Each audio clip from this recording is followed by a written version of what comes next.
next ones to our Chat with Matt, where we discuss the 10 spiritual facts and how they apply to topical and current affairs. Here it is. This is the way the world works. Wake up. Hey, good morning. My goodness sakes, do you look beautiful this morning? Look at that smile. How are you today? I'm good. How are you? Oh, it's good. It's nice to see you. That's right. Okay, with that, I'm totally thrown. I have no idea what I was thinking about or talking about. Which part threw you? The hard-on part? The hard-on, thinking about that, yeah. Do you want to end it right now? Do you need some time? I think I can manage. You sure? Because we can arrange for some alone time.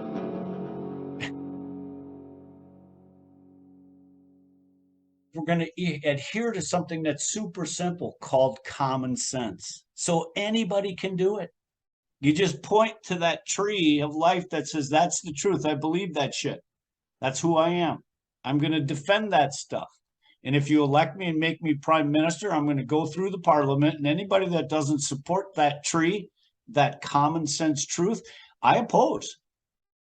To me, the evil of globalism is as real as the nose on my face. It's not complicated. Everybody that supports globalism in the central control of this world is a fucker. Okay, Donald Trump was polite. Me and Gareth were not going to be. Not on our ticket. To get on our ticket, you got to use the word fuck. All right. Anyways, back to your agenda. Yes. I just give you those little things. See, you like those little black and whites at the outset? Yeah. Yeah, I'll give you a few of those, all right? Yeah. Before we get rolling here. Yeah, I like that. I like that. Yeah. All right, if they put me in jail for saying that stuff, I need you guys camped out. We're going to look through the glass and talk real often. All right? Yeah. You and Gareth are going to be there. I'm going to say, put me in England, throw me in jail so I have some visitors. And then I'm going to conspire with the rest of the freedom seekers inside. We're going to break out. You are crazy. Do you know that? I know, but I'm having fun with it, ain't I? You are a happy, crazy person. Well, and crazy is an accurate description of what the language I'm using should be construed as. But I'm the furthest thing from crazy. I'm having so much fun with this. And you know why it's so much fun? I have a smirk on my face. Smirks come with 100% confidence. There's no arrogance in me. I point to that tree. I'm going to defend it. Let's go. Talk to me. Where am I wrong? So you see how easy that is? So so some questions for you that I probably asked you, but I'm not really clear about the answers. So when did you know you were going to write a book? I was just the exact same as Donald Trump. Donald Trump said, I'm only going to become president if I have to. Same reason I wrote a book. I could not take it anymore. I had to vent that somewhere. And the way I vented it was writing down these things that I see and going, I'm going to simplify this so the next moron can figure this stuff out. None of this shit is complicated. And that was it. It was just frustration. And what can I do about it? Well, I can't join the Republican Party. I'm not going to join the dark side. And the fact that I have free speech, man, I'm from Scotty. I can say anything I want. And again, as I'm writing the book, this stuff all mattered to me. Again, if you go back to when I learned about the past, the future, the now, the untethered soul type stuff, the power of now type stuff. Once you read that, your paradigm shifts to where you understand it. And you realize that everybody who hasn't read it does not understand it. You have an upper edge, what do they call it? You're awakened. And when you're awakened, you look at the people that aren't awakened and either tolerate it or get frustrated by it. But either way, they're full of shit because they don't know what they're talking about. They haven't had it's like somebody trying to explain physics that's never read a physics book. They don't know what the fuck they're talking about. And so you got to have an inordinate amount of patience. And through COVID and all this, where we're diametrically opposed and arguing about it, I had to raise myself from that conversation. I'm done trying to convince you why you are not awake. Okay. The fact that you don't see this shit, it's not my role to sit and bring you up to speed. What is my role is to walk away from you, separate you from my paradigm, and to think on a larger scale. How the fuck can we help these people understand what they're doing to themselves? And does that answer the question? What led to the book? Well, yeah, and also I'm interested in your unique process of writing, because I think every writer has their own way. So was it all fully formed in your mind? Did you just kind of start in the middle with your frustration, and then the terms like wilf and fact came second, or did it all just manifest top to bottom, as it were? That is such a great question. I kid you not, because the concept of this book, and honestly, probably 1,000 pages written of me just capturing concepts. Every time I'd get to a concept, regardless what it was, over the last decade for sure, if not 15 years, I compiled it. I'd look it up online. I'd go get answers. I'd find out who the people were. And so what that was 1,000 pages of really important information that I felt I had, that I had researched. And I'd had all the quotes and the authors and everything's ready to go in my research project. The hardest part was, how do you, if you're basically trying to write a book that says, listen, I'm prepared to put forth what I believe is the most accurate theory in terms of everything I've ever seen. I'm going to pull physics, I'm going to pull spirituality, I'm going to pull it now, I'm going to pull it all in together, and I'm going to line it up so anybody of interest can follow my path. Trouble was, what comes first? If you look at the book, I said the most important dichotomy you need to consider at the outset in terms of trying to establish a reality based on truth was Einstein's basically it's a proposition, and saying, listen, there's two ways in which you can live your life. One is though everything's a miracle, the other is though nothing is. And if you look at that, the third option is Einstein's wrong. There's a middle ground. Okay. That's ridiculous. What's a miracle then, and what's by happenstance? It's either all or not. So I buy into his premise. And if you buy into that premise, you can say that means that if you disagree, if you're on the wrong side of that equation, your entire reality is based on a lie. You chose the wrong part of the yin yang at the outset, and that needs to be corrected. So that's the way I wrote the book, saying that was fundamentally what's most important. Okay, now what I've learned, speaking with Gareth and some of the feedback on it, is the most complicated. And I've told you this, listen, we want to make changes, but remember, you started rearranging the order, and I go, I need to understand what you're doing with that, because the order is what's fundamentally important. If you look at Gareth proved one thing: you can be an atheist, a Christian, a Jew, anybody, and still want your freedom. Yeah, has nothing to do with his. So that's where we start. That's where the conversation needs to start, as freedom is number one. That's the one we're going to use to enter the frequencies of the free world. Yeah. That's the most important one. Now, once we understand we should be free, the control. So I switched from the God or not, intelligent design or not, to freedom or control, because that's what's most important first. Now we can start talking about conscious souls and lucid dreams and NDEs. Do you get what I'm saying? So putting the book together, to go back full thing to your question, I didn't discover the acronym facts till late in the equation. Right. That book is written probably 10 different ways before I stumbled upon the acronym, and it became the facts. So that, I had thousands of pages of information just in waiting, just trying to figure out, okay, I got this, but you know what? Nobody's going to read it. Nobody's going to say, again, you can't force anybody to. How do I simplify this? And that's where it got whittled down through Alex's suggestion. Going, dude, if you haven't taken me from page 1 to page 2, I'm not going to 3, and I don't care what's on 400. Yeah. And when he demanded that, I said, all right, This is what we do. Is I don't care about the book. I care about the concept.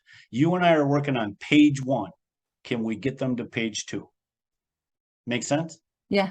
Here's where I'd always been intrigued, but politically, where my paradigm changed and where the world changed was the advent of Rush Limbaugh.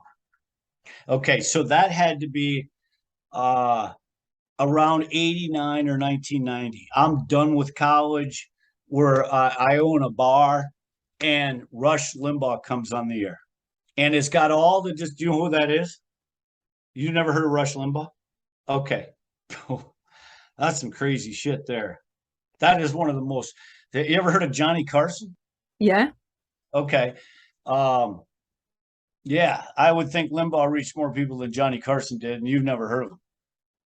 Okay, anyways.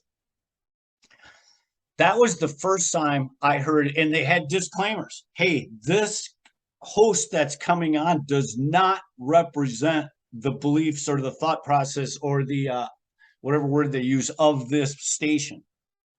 You know what? Preparing the path. Here comes somebody that's going to be talking crazy shit, and we're got a disclaimer. We don't agree with him. You know, or he doesn't represent what we think. Anyways, that was the first other side of the story ever in my world. I only had Peter Jennings, Tom Brokaw. I mean, just corporate news telling me what we're supposed to hear. All of a sudden, here comes this crazy dude, and all he's talking is freedom, saying, "Look what these people are doing." My goodness sakes! Look at the corruption, and just nonstop for 30 years.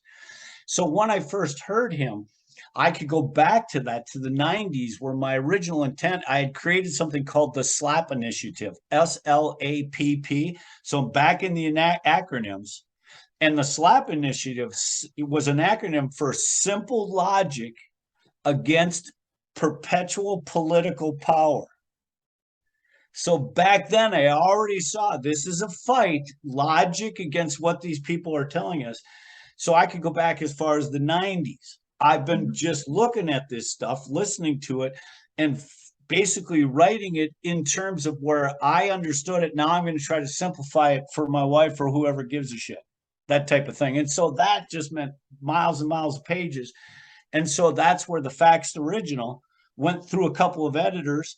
And that's where I chopped off the war against evil and battle for the money, because that's 800 pages I didn't want to mess with, where I got all that shit figured out too. I mean, all the way through the globalism and the financial and the Federal Reserves, all that shit's explained to people who want to know it, how you're getting bent over and reamed. Yes.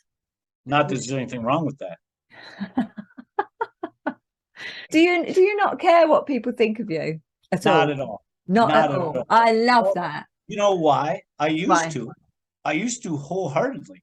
I feel like because now I'm 58, I've climbed to the top of the mountain. My parents are deceased. I don't answer to them. My wife encourages me to grow, right? My kids don't have a say in it. No, they do. I say, you need to watch what I'm doing. You need to be aware of what I'm doing and what I'm saying, because it is a reflection on you. It doesn't need to be, but it is. And they love it. Fuck yeah, who wouldn't? You don't think this is fun for them? Are you this happy in your everyday life? Until someone brings me down. Yeah. Oh, absolutely. You want to know where my complete and 100% peace with every aspect of life? I literally live life like even the bad is good, because it is, truth be told, we have difficulties because they're obstacles by which to help us grow. The moment you look at it like that, even the bad is good. You know, my audio didn't work. Whatever. I look at life that way. Absolutely. And what led to it more so than anything is, again, I had a drinking problem. Okay. So I was completely in the throes of alcoholism, and that led to a multitude of drunk driving arrests. My last drunk driving arrest, they put me in solitary confinement for 3 days.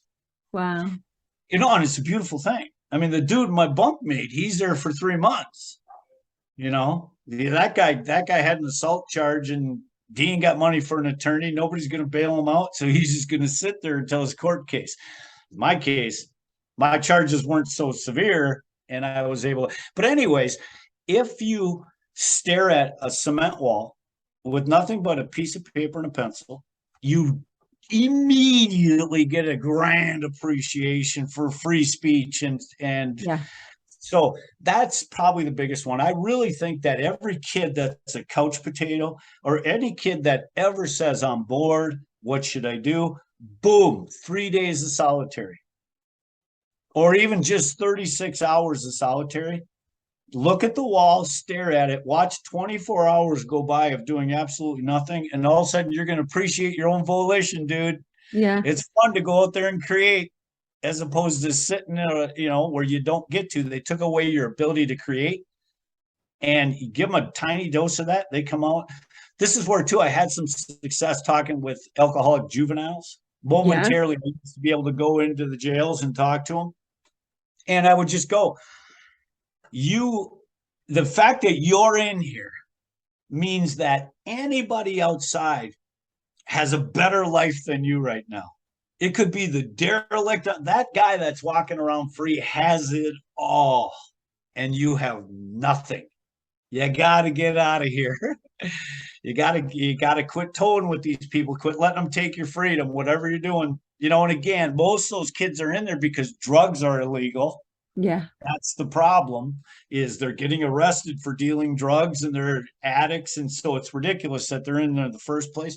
But anyways, it's good for them. If they there's a problem with recidivism. They tend to go back because they get out and there's nothing but selling drugs and stealing cars to make money. Okay. Damn. I have no idea what we were talking about.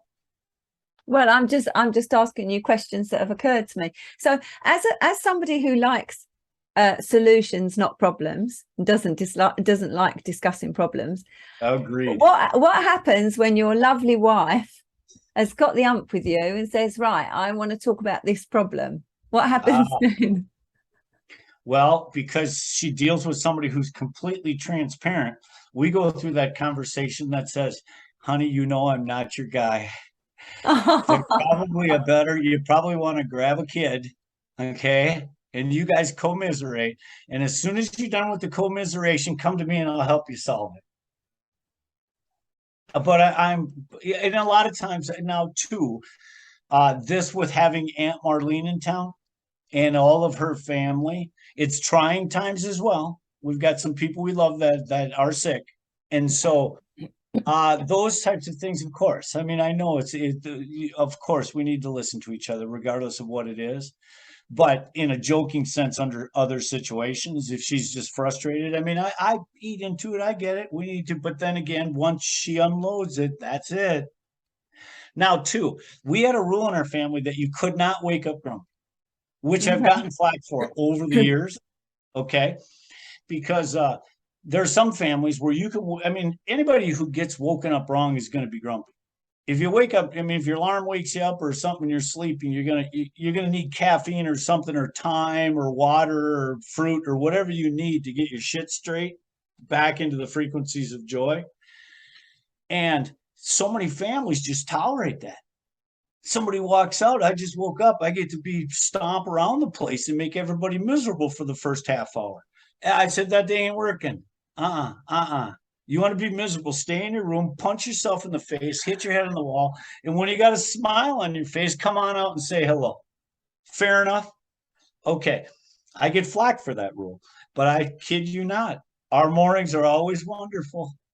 Everybody shows up with a smile.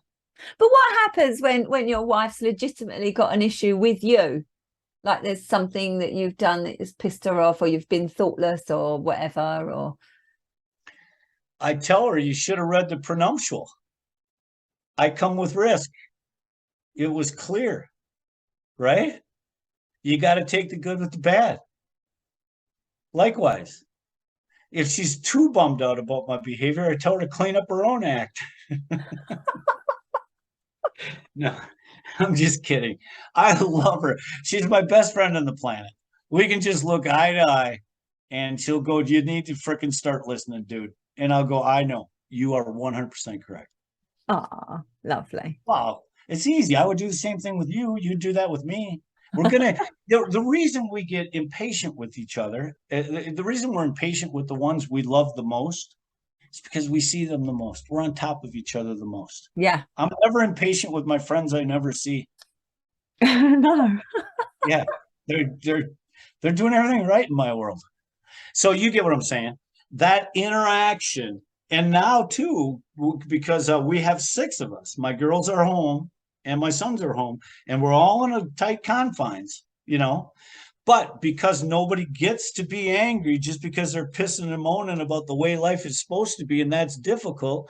Even though there's six of us, we got music playing, we're laughing, we're joking. I mean, we love each other. It's fun as hell. We literally six of our best friends. And that's why these clowns are so hard to get together. I wanted to do the family thing first to introduce these characters to you. Now that I've met Garrett, yeah, him and I, we're going to do some palling around. Were you with your wife when you were having your drinking episode? Absolutely. Yep. So I've been with Mindy about 30 years. And the first, we called it the summer of love when we met, you know, because she was all starry eyed and enamored and just kind of like a little puppy dog circling around me. Because, you know, I'm a little older and established. And so she kind of had these, wow, really me type thing going. I'm kidding. She's the hottest thing I ever saw in my life, man. I was playing my cards right. Trust me. She's freaking smoking in every sense of the word. Uh, then we call it the summer of love. And then that summer when we were together is when I got hit by a car. And so I got wiped out.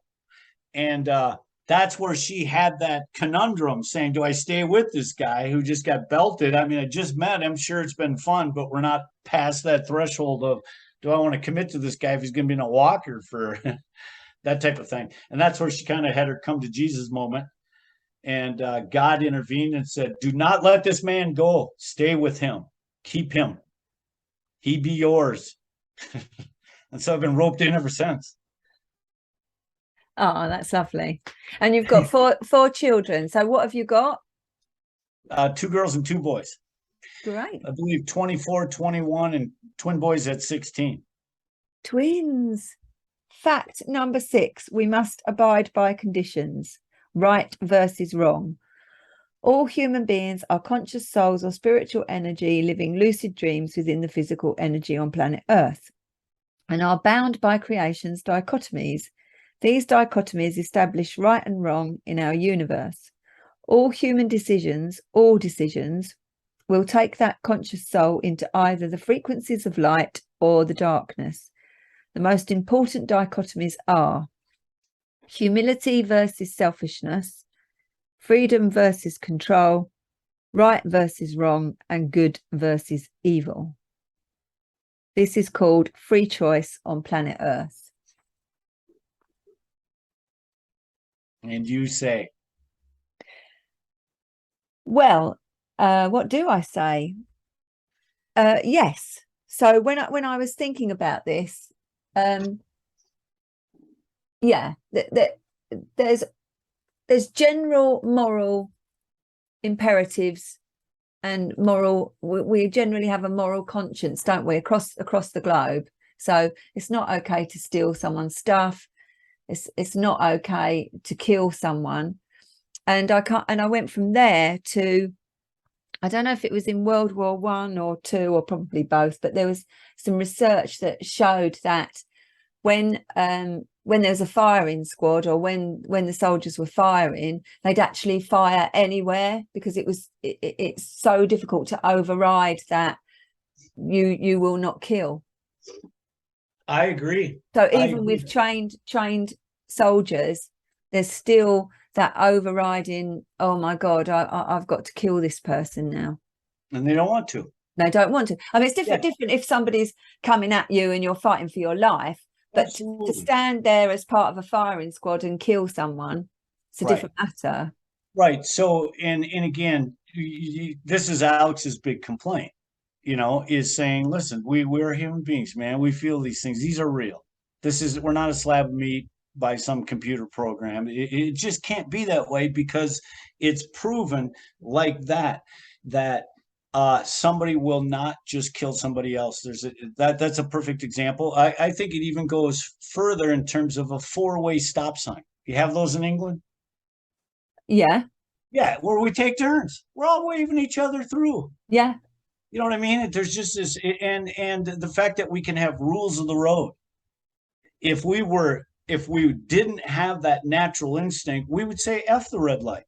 Why would I care? Yeah, so that has to be a starting point of obvious. Okay, it really has to be. And those that are contrary to that point are intellectual pollution. Do we really need to spend the time convincing these people that what we feel in our heart as simple common sense, do we have to defend that? Or do we just ignore those people? We quarantine them and say, listen, you improve your argument, come back on another day. Anyways, so the most important part of that fact, though, is that instinct you feel, that good, that humility opposed to selfishness. Let's blow the guy's head off. The humility, I don't want to. That is a yin yang. And those yin yangs are common in the decisions we make. We're either going to choose what's good for someone else or what's good for ourselves in every case. But what's most important is that which is selfish is also that of control, that of evil. We use the term selfish, but we could substitute these other words accurately. Okay? So for me to blow someone's head off is selfish, it's evil, it's control, and what was the other one? Wrong. It's wrong. They're all the same. So from the biggest decisions on planet Earth, should we move our forces and take all of these things, to the simplest decisions, should I put my cart back at Walmart? Yeah. They apply to every aspect of life. And that's what's important about that fact. Okay, now that one's coming after freedom and some of the other ones. So we have to decide at what point does the human mind need to understand we have to. And again, we see it in the videos, the movies. You're not a Star Wars fan, but all of the movies are depicting somebody trying to remain free from someone who wants to control them. Yeah. So it goes beyond just the human being. It goes into our UFOs and our whatever's perceivable all the way through creation and beyond. It's just the way it works. And in the movies, 9 times out of 10, good always wins, doesn't it? In the movies, because right. we like that when good always wins. But in the movies we do, but in the Bible, good loses. Yeah. Until the rapture and good stomps out evil, but ultimately evil wins the planet. Yeah. So in the movies, good will win from time to time. Truth be told, unless the Great Awakening happens, we're heading for the rapture and the Armageddon. I mean, why wouldn't we? I mean, it may be his depiction of it, Apostle John or whatever's depiction of in Revelations is it 100% accurate, because we will all have our own unique perceptions of it. Yeah. This is what if I'm walking the ground at that day, this is what I'm seeing. But from that, we can derive but anyways, that's why these yin yangs are so crucial. And that's this yin yang, the fact that I know what's selfish, is evil, is wrong, and is control, is what gives me a smirk. The people who don't know that I have a leg up. Have you come across much about remote viewing? Remote viewing? Yeah. What do you mean? So remote viewing on the surface looks like psychic abilities, but it's much more intricate than that. It's been used in the military, but it's easier if you just look it up. But for the purposes of this now, it's a bit like having a psychic ability. It's being able to put your consciousness into the past, the future, whatever. Right. Okay. But they do it in a much more structured way with remote viewing. They give people coordinates and times, so the people don't know what it is they're visualizing, and they just travel in their mind and use the coordinates and give information. Anyway, the point being that a lot of these people that have done remote viewing look into the future and say that for instance, a lot of the states is underwater, that there does seem to have been some kind of Armageddon or maybe nuclear war or something like that. But the interesting thing is that these themes, i.e. the states being underwater, come up again and again and again from people doing this, but they're not connected. So I find that really quite fascinating. Not only fascinating, it's called corroboration. Yeah. It's proof. It's proof. I mean, if we're going to spend our dollars investigating or learning, that's a good path. Keep chasing it, right? I mean, if you only need to corroborate it with one person and it's worthy, you know. So I'm intrigued. Yeah, again, I appreciate the explanation of it. To me, it's total. It's one. I would gravitate toward. It's obvious that it's accurate. It's obvious that it's real. And if they're seeing water underwater or seeing states underwater, what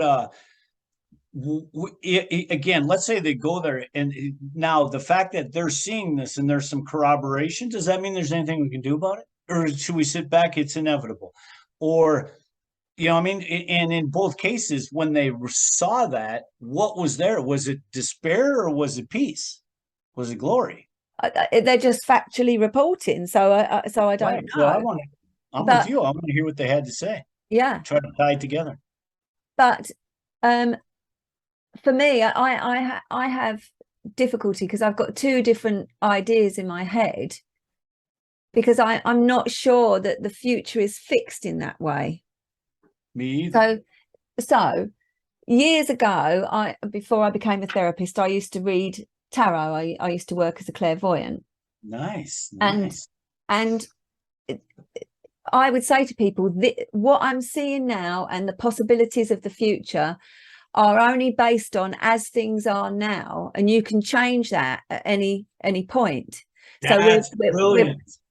So we're back now to the idea of free will, and this came up before in our conversation. But there are people that argue that if you believe in God and that God's got a plan, then that cancels out the idea of free will. So what's your take on that? No, I agree with that. If you have to adhere to God's plan, that eliminates your volition. So that can't be accurate. You don't have to adhere. But like you said, a contract that says, I'm going to go do this, I am going to adhere through my own volition. Okay. And what happens is when we start breaking that contract or deviating from what was our agenda, our lives tend to get more difficult, I think. And we drop to our knees, and then we reach out, and then we get pulled back to the original intent, which had nothing to do with ourselves. I guarantee you our contract to come to this planet I'm on a mission that does not include me. It's for someone else. And so the moment I get back on that path, now my life becomes easier again, right? So what does that say? What does that say about free will then? It says we have free will to go into the darkness if we choose. And we have free will to stay in the path of lightness, which is basically our contract of what we knew we were going to do when we came here. Again, most people that when they die, they're going to be awakened and realize as they revisit their life, they went off track. This was why I was here. I was here for all good and joy and to bring these things, and I got sidetracked into the despair. But anyways, your other point is a solution, truly a solution, because there is a conundrum there that's saying, if I see the future, if I see the states underwater, what can I do about it then? That's the future, right? But you made a brilliant observation that they're seeing it as it is now.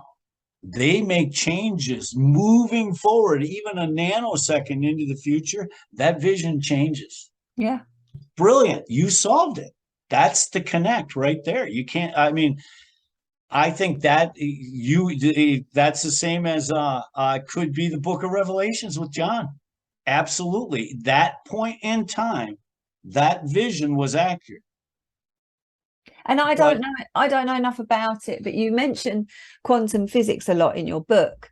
Mm-hmm. And isn't the idea in quantum physics that it rather than linear time, like cause and effect, it can work backwards as well? So Yeah, yes, I may mention physics, but I don't truly understand it to that depth. I'm the type of person where one of my most influential books was A Brief History of Time by what's his name? The one dude. Yeah. So anyways, that I wrote a little bit about that in the book that says, wow, it not only opened up my eyes to where now I understood some of the idiosyncrasies of the physical world, but it also opened my eyes to where complicated subjects can be simplified. And that was the biggest thing. Like, holy crap, I read this little 100-page book and I know everything more so than I learned in college in my astronomy class. And that was a big eye opener. Going, wow, man, this stuff can be simplified. So my knowledge of physics is just extracting the simple stuff that says, hey, it's all atoms. So in terms of some of the larger theories and how they affect, again, string theory, but the bottom line is it's either photons of light, waves, or particles. Yeah. And different theories look at it differently, and they're all accurate because we're all perceiving this thing and we're trying to figure out what's creating this glob we're looking at. And that's why it's good in pursuit of truth to end at something that says, wait, we're still questioning this. This branch does have a split up here. Gareth has this, but now in Gareth's case, he falls in the category with a lot of non-believers that they've been proven wrong. That tree's been left behind. They can choose not to become aware, but they've been proven wrong, right? Or I mean, come on, right? I mean, we looked at enough of this stuff to realize it all goes on and it's a beautiful thing and there's frequencies of love and joy and we're unconditionally loved. That's all true. Doesn't matter if he believes it. Yeah. Skepticism and reluctance is not proof. No, of course not. But also, once you get into the realm, going back to quantum physics, once you get into that realm, that kind of throws everything up in the air when it comes to what reality is, what is real, because with the whole particle and the wave thing, it's proven that the observer changes the experiment, don't they? Absolutely. The pure fact of observing changes the outcome. Absolutely. So there is no objective truth, as it were. Yes, true, but the yin yang still apply. It's all an illusion. It's all a perception. It's all your mind trying to decipher what the hell all this stuff is. But in doing so, you got to adhere to the yin yangs. That helps you establish what's real and what's not. I mean, it's all real. I mean, on the dark side, everything we talk about in terms of evil, that's as real as the light. It's just, you're either going to let it slide into the abyss or you're going to try. But again, there's a reason that the word great awakening exists in our vocabulary. And so what is it? So if we take your humility for a minute, then what I gotta loop that for my wife. You said I have humility. Well, no, I'm challenging you because what happens if, because for you these are facts, you've looked all around them, you've lived with them for an awful long time, and for you they're true, they're common sense, full stop. So what about if someone challenges that? What about if Alex says, no, don't agree with that, don't agree that we've got free will, blah blah blah blah blah? No worries. Perfect. I'm going to set you aside and I'm going to label you. That's fine. Okay. I'm fighting for my freedom and you can disagree with it, but I didn't write the rules. The world is at war between control and freedom. And you can disagree till the cows come home. That ain't going to stop me. I'm going above you. And I'm going to categorize you as a danger to my freedom. That's it. You're an enemy.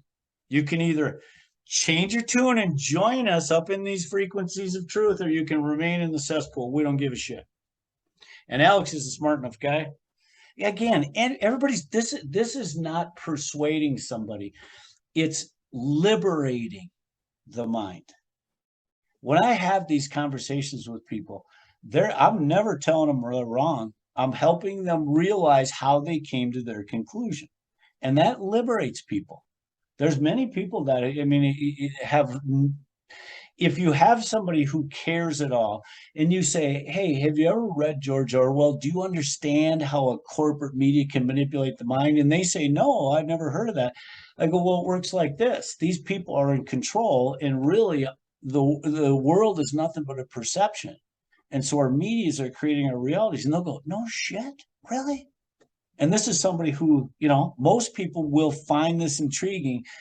In our immediate circle, especially Gareth, when he said, Mom, I don't want to go through this again, they've had their fill. Yeah, so we need to go out. When I have conversations about this, what they ask me what I do, I go, well, I'm kind of an author on the side. Really, what is it about? Well, it's human consciousness. 99% of the people I talk to are totally intrigued. Totally. Yeah, because they don't know. It's fun. And that's where I think the podcast would be successful, because of the topic. And again, I don't necessarily know how to start. I think we learned a lot with the frustration that Gareth went through. That says, okay, we don't want to back them into a corner. We got to get them to where they've thought a few things, and we're on the same plate here. And now we'll move toward these other things. And because we gave them the other evidence first, now these other things won't be so. You get what I'm saying? That's the trickiest part of the book, was how do you feed it? And so I look at it kind of like a formula, like I'm a mad scientist. Okay. Right here. What the hell? Oh, they don't put my picture on my book? I was going to say, this guy's a mad scientist. And he's writing a formula that's designed to take the human mind up above ignorance. And he's going to use his kids as little disciples, see where they end up. But it's a formula for the mind. That's it. Can we feed the mind truth and change it? I think we can. They might be what? Go ahead. Do you think most people are good? Absolutely. It's proven. Yeah. My God, we go to the fairs, and I mean, everybody's dancing. The whole black, white, hate, race shit is so. Everybody's looking for a smile. That's it. We're done tangling. I think it's just, even the thickest of heads have to realize this whole COVID charade was something remarkable. Here we are, all standing together without masks. We're friends again.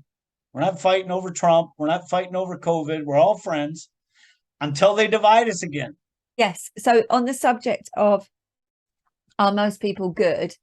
I think the only reason we're not kind to each other is when we've got some internal disturbance within ourselves, because I notice with myself and my patients, the more okay I feel, the more okay they are, the less you bother about what other people think or what might be going on with other people. So I think if everybody felt relatively at peace in themselves, I don't think people would want to hurt each other, would they? Sounds really simple, but I think that's the fact. Well, no question about it. No question about it. We'd all prefer, what would we rather be doing with our day? Dancing and smiling, or bummed out that I mean, again, nobody wants to be there. But without question, as a therapist, you watch these people, they bring it on themselves so badly, because the mind, again, I had this conversation last night. If you look back to the ancient times in this planet, okay, when they had just a few words, and again, the words are what's most powerful. Forget Moses. It's what the 10 Commandments said that gave them power. Okay. But if you look back to the earliest times, they were so dead on accurate in terms of consciousness and dealing with, I mean, look at all they got it. Listen, this whole thing is an exercise. We got UFOs or intelligence right above us. We communicate. I mean, it was all cut and dried. And then into Hinduism, they had, I mean, again, so it has to be that as time went on, we've been lied to. That's where the confusion is. That's why somebody sits in your chair and their mind's all fucked up, because if they were living back in the early days when all this stuff was cut and dried, we're not second guessing it. Gentleman I was talking to was talking about a book that was written about these scrolls, or some scribe that powerful people wanted them hidden and the other people wanted them free. And these scrolls were basically saying the whole thing's an illusion, basically mapping out what I'm trying to do here. And he's like, yeah, but they didn't want them out. And I go, that's why. It's the words written on those scrolls that are powerful. They're explaining to people how they can be free. And that's dangerous. I mean, there's a whole host of people that do not want these conscious souls to realize they have their own volition and can be free. So, anyways, my point was, if you look back then it wasn't complicated. They're describing, hey, this UFO showed up. This is how the pyramids were built. All this stuff is supernatural. We're part of a physical and spiritual world. But as we move forward, now it's all confusion. They're saying, no, there's atheism and you got to believe this guy that walked the planet, you got to believe him or this, that, instead of the common sense part seems got swept aside and we got roped into what's called dogma. Yeah. Massive amounts of dog shit, dogma. And that's the cesspool of which the facts rise above. Well, and you're talking about looking back. Our history and what we think we know is also dogma, because there's people now, can't think of the bloody name of the guy. Oh, I've got such a bad memory for things. No, you only have a bad memory for the one you want at that point in time. Yeah, exactly. You'll get the rest. I can't think of his name. But there's been so many historians that have said, hey, it's not how we've been told it is. And there's the human race, for starters, is an awful lot older than we've been given to believe. And there's a very prominent idea, isn't there, that we were seeded or genetically modified in some way, and that evolution from apes is an oversimplification of what actually happened. Well, yeah, I don't see the evolution from apes at all, of the common mammalian ancestor. I mean, I do. All species evolve, but only within themselves. Yeah. So, truth be told, if you look at the fossil records, it looks like every single species came onto the planet completely evolved and extinguished. They showed up like an alien. The frogs were here. Sure, there's some evolution and you can trace it back, but truth be told, I mean, millions of species come and go every day or whatever it might be. It's no different than an alien invasion. The species as whole, it'll evolve within itself, but the human being and the ape was created for its purpose. Anyways, most of that, I mean, I don't care if it's accurate because it doesn't affect the now. This is what Alex is adamant about. That's saying, who cares about the days of Jesus Christ? Who cares about any of that shit? The now back then was different. It moved forward. It's now with us. But hold on. We don't care about that. But hold on, because Graham Hancock was the name of the guy I was trying to think of, and he's not a proper historian, but he's done an awful lot of research. But one of the things is the pyramids.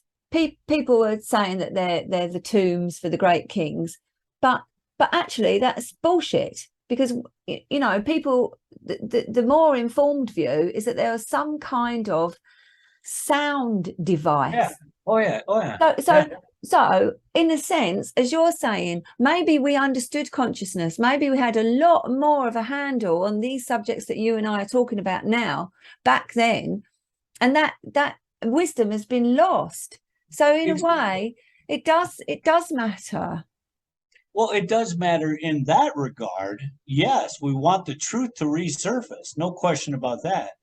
But the fact that somebody's looking at the pyramids and concluding incorrectly how they were constructed or what the purpose is, that doesn't matter. Who cares? I saw that same thing. I remember where it was a sound chamber and certain frequencies of the earth allow. Yeah, that's all real. That's all real. So it's been lost. Has it been lost or has it been covered? Covered, definitely. There you go. Kept from us. And what's it covered with? Kept from you is no different than deception, correct? Yes. If you're hiding the truth, it's a form of deception. So you're correct. That's the whole premise. That's saying, listen, right now the earth is submerged in intellectual pollution. The mind is confused, no question about it. You can disagree with the facts, but if you don't, if you even contemplate them, it's your only path out of that muck. I'm telling you, until somebody shows me a better path for the human mind to get out of the fucking intentional confusion, I'm watching. Somebody comes up with a better idea, guess what I'm going to do? Take it and put it in the facts. Say you're dead on accurate. So like the thing you just came up with that says, I mean, honestly, to simplify something like that, that says, if you think in predestiny, that says your future is mapped out because of your relationship with the creator, that's wrong. It's wrong. You need to go a different direction from that for this reason. And that is your future is only mapped out at this moment. Your agreement with the creator was you get to change your future. Absolutely. We're still you're supposed to change the future to make it back on track with your purpose. You're supposed to use your words and your volition and change your future. So anytime you see into the future, you're probably seeing what it looks like should you no longer make changes to your future. Like if you were to die at that moment, that type of thing, that's what your future would have been. So to me, that's a huge breakthrough of which I hadn't considered, of which you are 100% accurate. So after this is over, I want to collect that thought, make it a fact, and then decide where we need to introduce that common sense. That makes sense? Yes. Yeah. Okay. So you're the only one that matters. So if you got it, we're there. That's it. Oh, dear. So I want to ask you my favorite question. I've asked you before, but I'm going to ask you again. So good versus evil. What is your concept of evil? Control. Evil is a wide range. Oh, well, my concept is simple. All right, here we go. I look at the world like this, without question. When you did a contract with the creator, that contract was about someone else. You made an agreement that says, I'm going to come to this world and I'm going to live my life for someone else. That might be my children or what be it, but it's not about me. Okay? And so selfishness, in its simplest sense, is you demanding that it be about you. You broke your agreement with the creator. Humility is you staying with your agreement with the creator, which means it's not about you. Yes, you will prosper, but you're going to prosper through giving to others. We give to receive. Okay? So selfishness in its simplest sense is demanding that you conform to my ideals. Evil is simply a person that is 100% selfish. It's all about me, zero humility. They've gone off their plan. Now, did that evil person originally have a contract in the light? I don't know. For all I know, the Barack Obamas and the globalists of the world came from the fucking darkness, were born in this world, and are going back to the darkness. There ain't no saving them. So that part I don't know where they originated. But evil, in no uncertain terms, can be used as an asshole father. Someone who's stomping around saying these kids are nothing but an inconvenience. That guy's evil.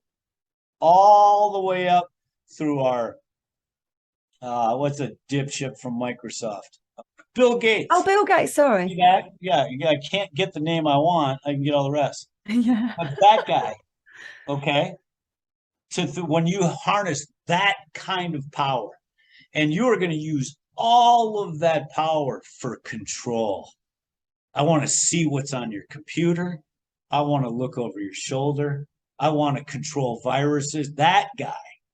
Now, I mean, is he just a lucky freaking computer geek from Silicon Valley? Is that all he is? Or is that guy a freaking dark soul that was given the information? I mean, again, the intelligence of UFOs is right above this guy's head. Was that knowledge opened up to Bill Gates for the computer by the wisdom right above him? Did he come from the darkness? All I know is the fact that everybody is polite at four-way stops and at stop signs, and that we smile with one another, to have that human being have that kind of power. Yeah, do you really think he I mean, if you had that kind of money and you had an ounce of humility, would you not be walking through the inner cities handing out $1,000 bills? Yeah, okay, but let's think about this.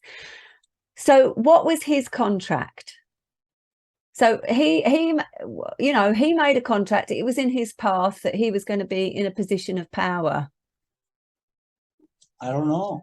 I don't know. I mean, do when we sign up for this gig, do we really see it to its end? Then why go do it if we see how it all works? There's no way if he came from the light, he had an ordinary contract like others that says, here, you're here for your mother, buddy. You're being born to make sure she's fine and your siblings and those types of things. And did he know that he would become Bill Gates and have that kind of power? I can't imagine an intelligent design offering up that opportunity. It seems like he had to have taken it through his own volition. Well, for starters, I'm not sure if I'm on the same page as you with this idea of contract. So I believe that we had a contract in this life before we came to learn. Now, when you say contract, you're talking about an agreement. Yes. It could be just saying, listen, the intelligent design in this conscious soul came to some sort of agreement in terms of why this is going to unfold. Perfect. Okay. Yes. Yes. All right. But you're saying, you're here for your siblings, your children, your aunt, your mum, whoever, your grandma. But I don't know that I see it like that. I think we are here to learn lessons. Right. So my lesson this life might be to learn about managing anger or managing being in relationships. So it is about me. It's important that I have all of these things: humility, I'm not selfish, all of those key things. But ultimately, the purpose of me coming from the source to an individual consciousness is to learn the lessons of my life, ultimately. Agreed. Agreed. So, and one of my great mentors once said to me, I'm not saying I totally agree, but just to put in another idea, one of my great mentors said to me, look, it doesn't matter how many people you've helped in your life. It's not about that. Speaking of me as a therapist, he said, it will be about your own personal growth. And that is it. End of. So agreed. I don't know if we're saying the same thing there, Matt. Well, no, agreed. There's no. So the thing is yes, of course, your spiritual growth. I mean, the reason you're here is to take the punches to grow spiritually. So yes, it is all about you, or you wouldn't have come. Yeah. Okay. I'm simply saying the purpose and the means to achieve your spiritual growth, you individually, was set out by the creator that says, I need you to go help change people, help people find the light. And through that, you will grow. Yes. But it needs to be about others. Your growth will come through your efforts with others. Yes. So coming back to the idea of good and evil, coming back to, let's say, Bill Gates as our example of what we're considering evil. Oh, he's in a packed room. Yes, indeed. But we'll use him. Room. Bless him. We'll use him because he. Yeah, well, he's in the room, and Oprah's also in the room, but she's over by the buffet. I'm sorry, that was uncalled for. Okay. That's not aligned with humility. That was naughty. I know, but you laughed at it, so now you roped yourself in. You might as well have said it. It's true. Okay, so but we come back to this idea really. Was Bill Gates born evil, or did along the way he make some kind of pact with evil or some kind of pact with the demons, basically? All right. Well, here's the thing. It's like every single person that's born. When we're born, we're innately selfish. We only know our own paradigm. As we grow, we learn what the contract was, we learn humility, and we start recognizing our growth comes through helping other people, like you've done to perfection. Okay, you've grown more than your patients have through them, right? Right. That's why you're the doctor and they're the patient. Right. Okay, so in doing that, some people never come. It always is about them. They never switch their paradigm. Okay. Mm-hmm.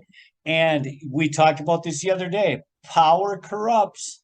Yeah. As soon as you might be the humblest guy in the world, the moment all of a sudden you got nothing but dollars and power and influence, takes a pretty sturdy man not to join the dark side. The dark side is the course of least resistance. Hey, Bill, you got a great idea there? Listen, we're corporate America. We'd like to have that idea. It's pretty easy to take the cash. And for all we know, Bill Gates is roped in. He's a pawn. We don't know. Mm. We don't know. All we know is what the media decides to tell us about Bill Gates. For all we know, Bill Gates has opposed this every step of the way. And the media just says he supports it. Again, I don't know. That's just speculation. But my point is this, is you don't have to come from the darkness to turn into a complete demon on this planet. Well, no, that's the point, because my mind just went to, okay, what is an example of somebody who has power that's using it wisely and well? And I maybe went to the Dalai Lama, and then I went to, there are so many spiritual, so-called spiritual people, or people that start out with really good intentions, become gurus and end up as cult leaders. So what goes wrong? Something gets distorted along the way. Well, again, when we use the term cult, okay, when I use that term cult, it simply means you cannot leave without repercussions. That's it. Yeah. Okay. So, like, I look at the Catholic religion, it's not a cult because I can come and go as I please. They're not making sure I'm toting the line. A cult, on the other hand, is there's repercussions.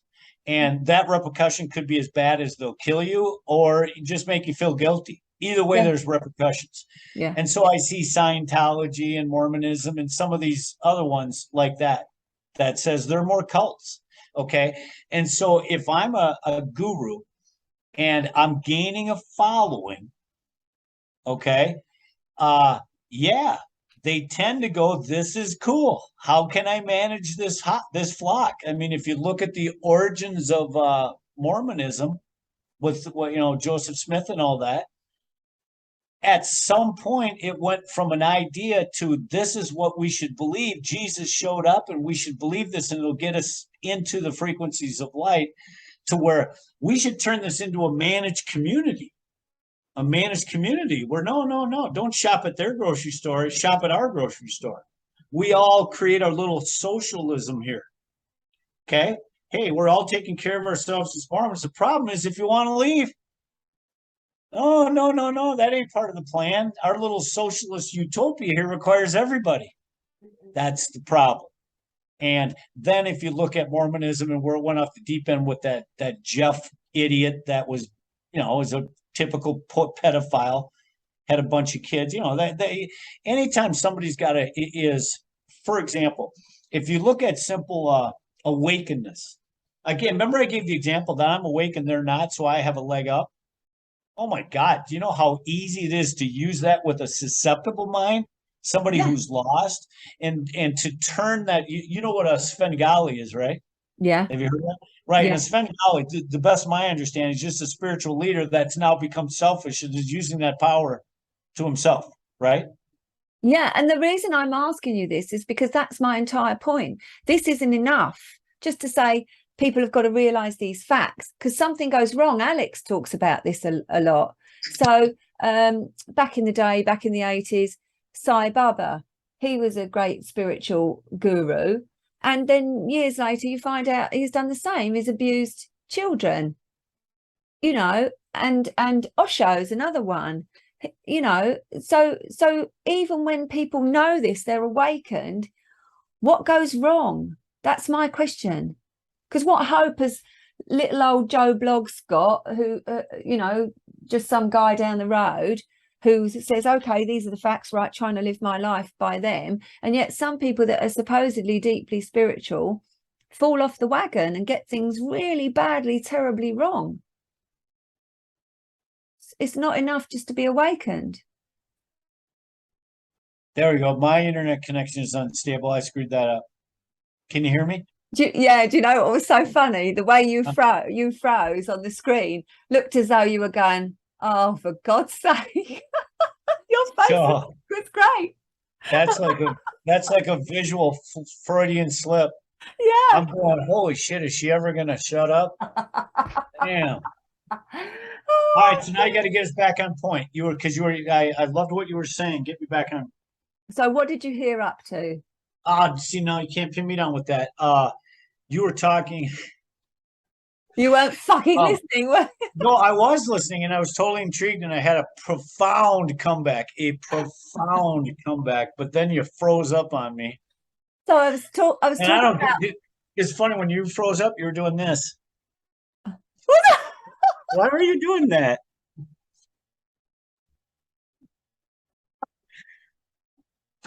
That was the weirdest thing.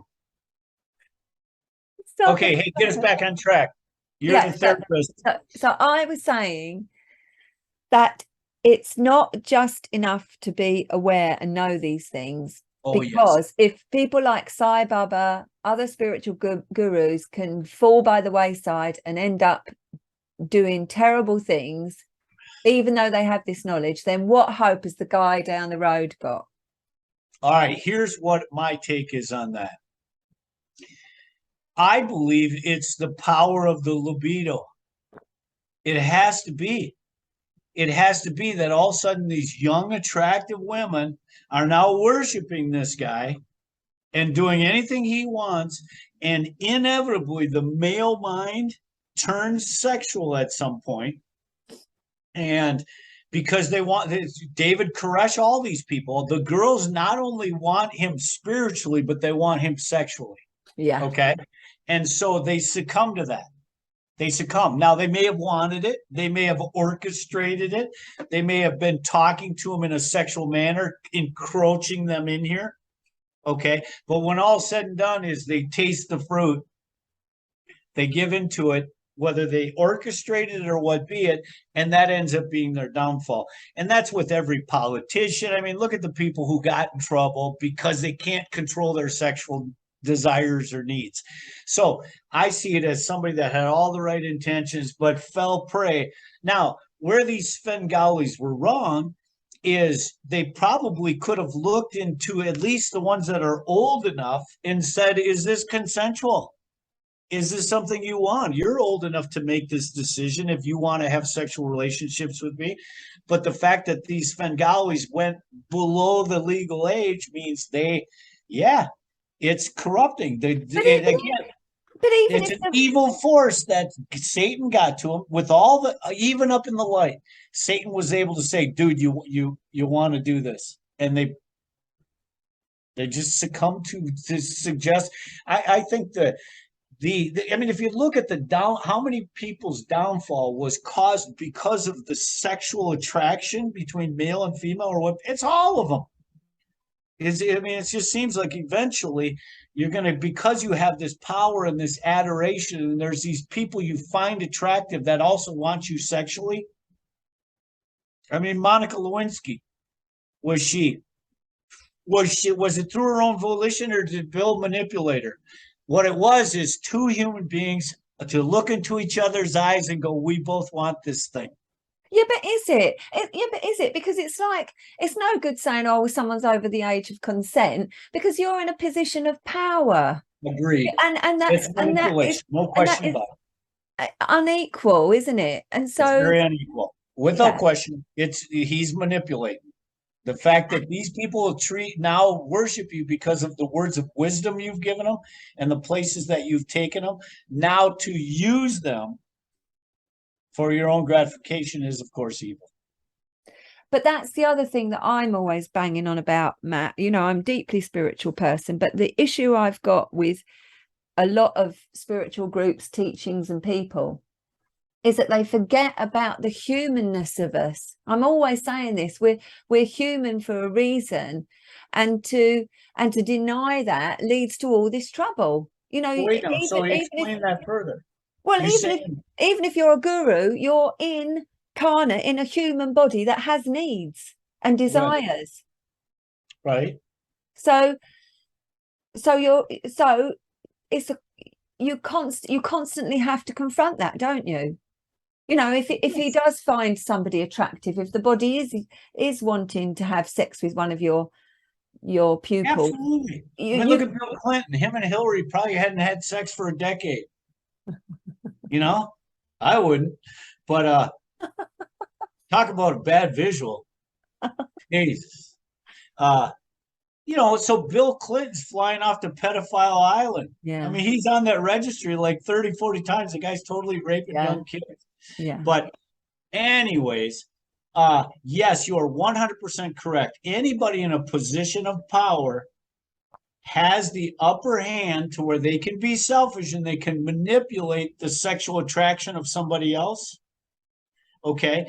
And yes, if you're in a position of power, that's uncalled for, even if they're willing and consenting, because again, they're all enamored with your power. So no question, it's manipulation.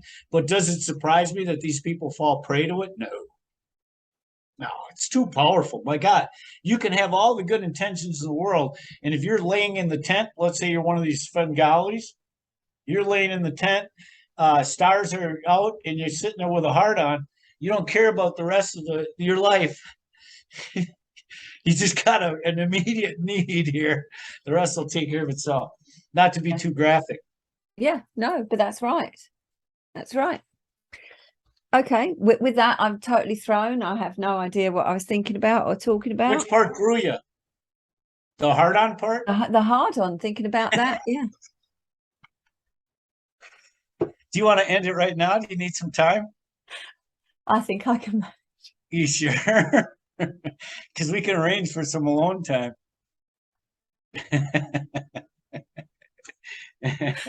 Oh, stop it. Right. Oh God. Okay. Okay, back to your agenda. Right. So if there's a creator, a source, is there the opposite? Is there a devil?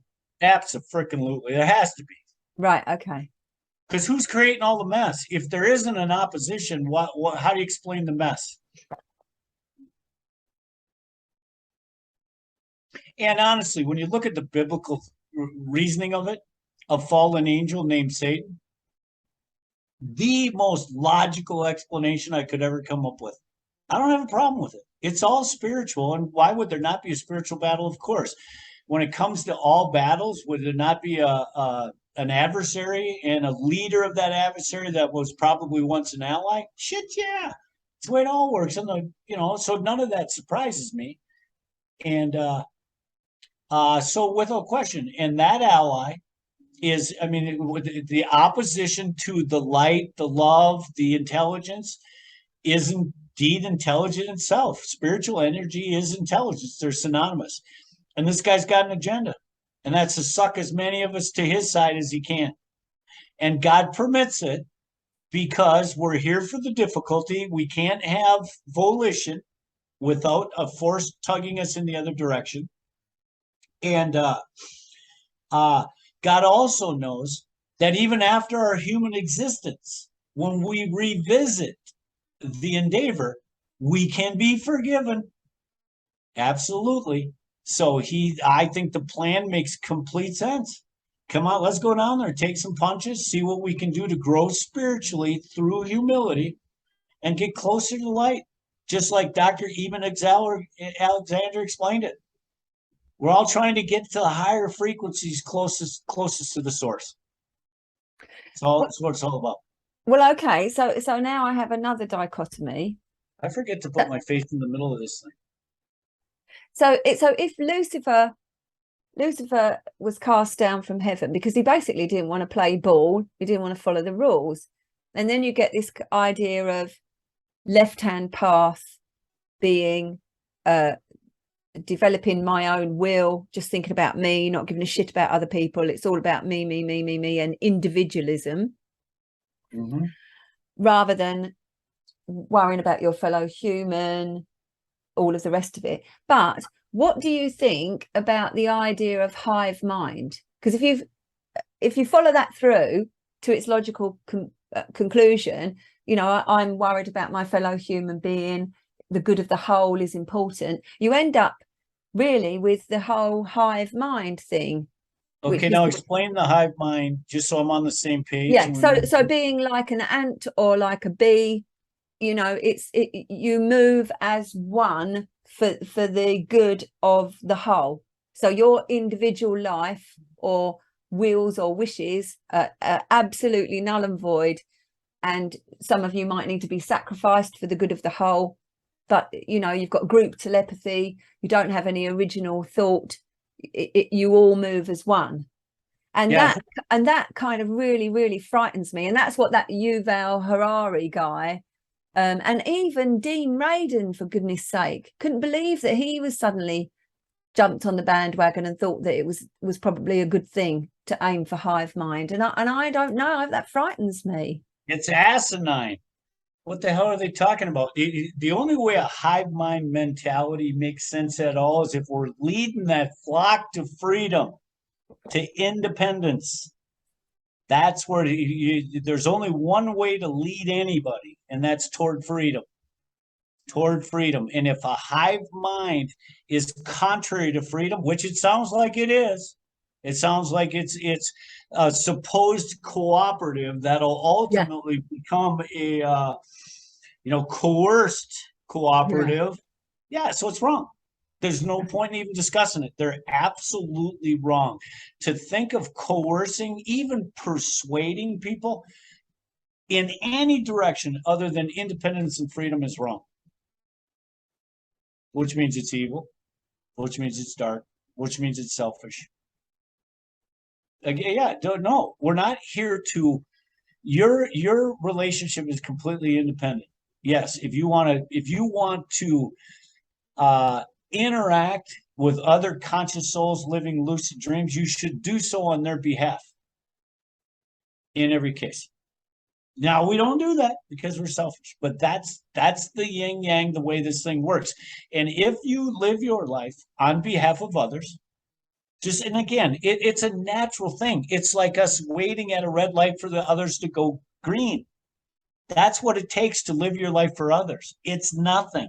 We all do it every day long. We're always doing things for our children, for others. So there's no transition that has to happen in terms of our behavior.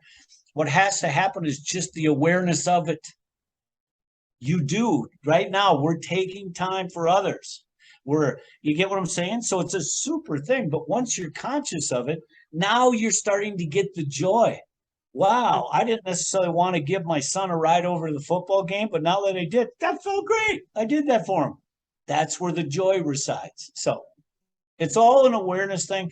But this is where I'm so certain. When you can use the freedom control yin yang, it applies to the Mormons, it applies to the Scientologists, it applies to the beehive mentality.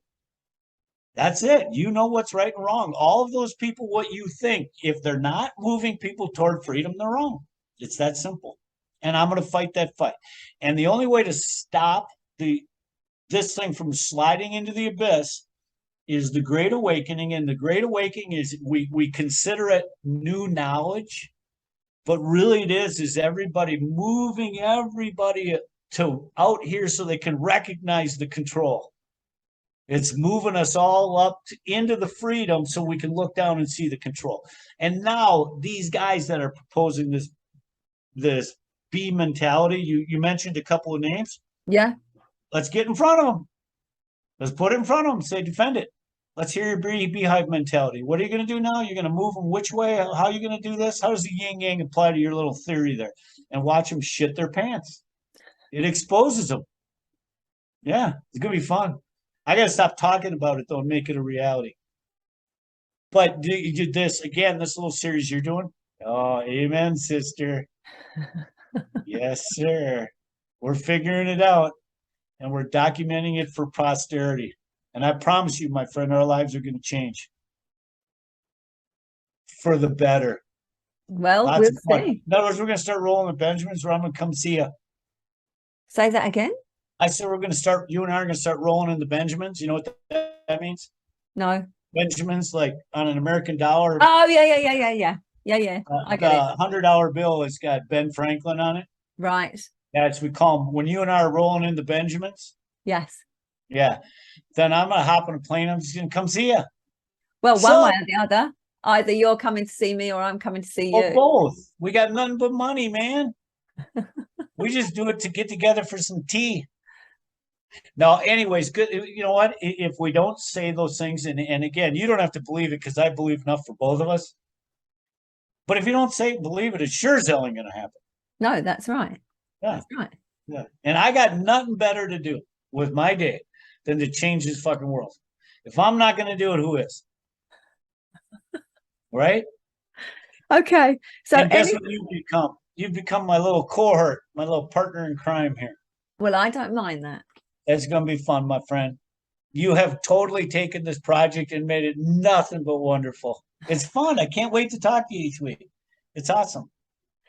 Okay. Is there anything else you want to say about fact 6 then? No, but I do want to tell you how much I love you. So don't forget. We got to do that every day. Right? Yeah. Well, we only speak once a week. No, you're such a special part of my life. You know that. I don't have to tell you that. But anyways, do we have anything more? No. So fact number 6, we're saying we have to live by the yin yangs. Absolutely. That's it, wise ones. If you enjoyed the chat with Matt, please like and subscribe. Fact number 6, we must abide by conditions.